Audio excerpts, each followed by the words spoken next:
CM Yogi Adityanath की तस्वीरें आपको दिखाते हैं।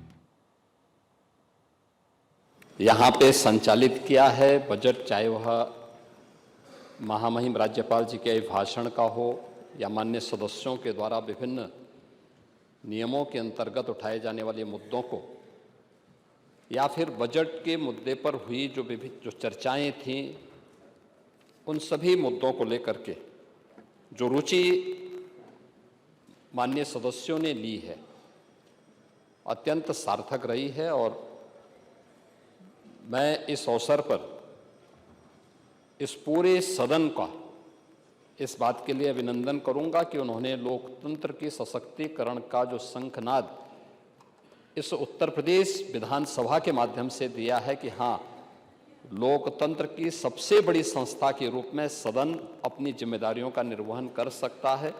मैं इसके लिए सभी माननीय सदस्यों को भी हृदय से अभिनंदन करता हूं। मान्यवर, मैं धन्यवाद दूंगा जो सामान्य बजट 26-27 का मेरे सहयोगी वित्त मंत्री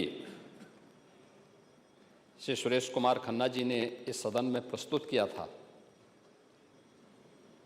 इसमें अभी दो माननीय वरिष्ठ सदस्यों का, नेता प्रतिपक्ष माननीय श्री माता प्रसाद पांडे जी का और वरिष्ठ सदस्य श्री शिवपाल सिंह यादव जी का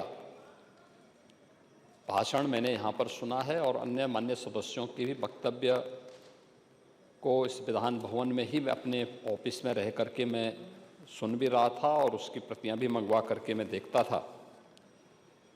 अच्छा लगा मुझे कि काफ़ी सदस्यों ने इस पूरी चर्चा में भाग लिया। अगर मैं बताऊं तो वित्तीय वर्ष जो हमारा बजट आया था, इस बजट में सत्ता पक्ष के 109 माननीय सदस्यों ने, प्रतिपक्ष के 58 माननीय सदस्यों ने, कुल 167 समेत अगर मैं देखूं तो लगभग 169 माननीय सदस्यों ने इस पूरी चर्चा में प्रतिभाग किया है।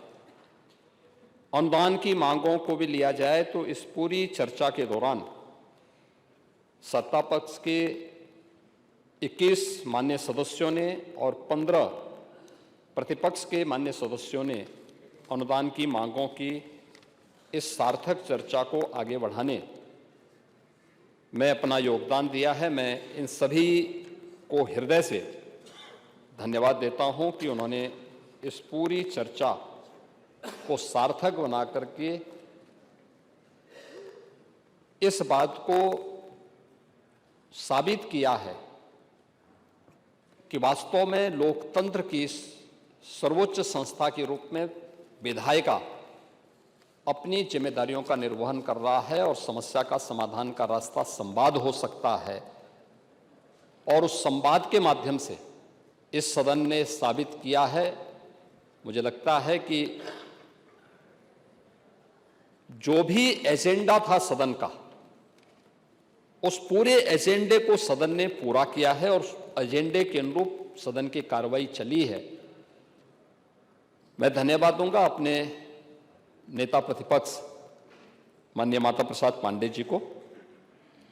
उनकी सहजता, उनकी सरलता, उनकी विनम्रता सबको आकर्षित करती है और वे स्वस्थ रहें, दीर्घजीवी हों, शिवपाल जी का श्राप उन पर न लगे,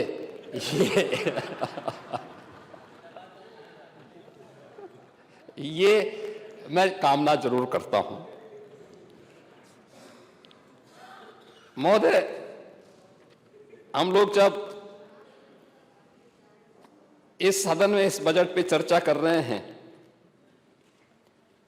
तो 2026-27 का ये बजट है और 2026-27 के इस बजट के बारे में मैंने जो बताया कि देर रात्रि में जब भी मैं अगले दिन के बिजनेस के बारे में संसदीय कार्य मंत्री को बातचीत करने का प्रयास करता था 8 साढ़े 8 बजे, एक दिन मैंने 9 बजे साढ़े 8 9 बजे के आसपास किया तो पता लगा मतलब मंत्री जी सदन में हैं, सदन चल रहा है। यानी ये दिखाता है कि वास्तव में माननीय सदस्यों ने रुचि ली है। और ये बजट हमारे लिए बहुत महत्वपूर्ण इसलिए भी है कि उत्तर प्रदेश के इतिहास में किसी मुख्यमंत्री को 10वां बजट प्रस्तुत करने का अवसर प्राप्त हुआ।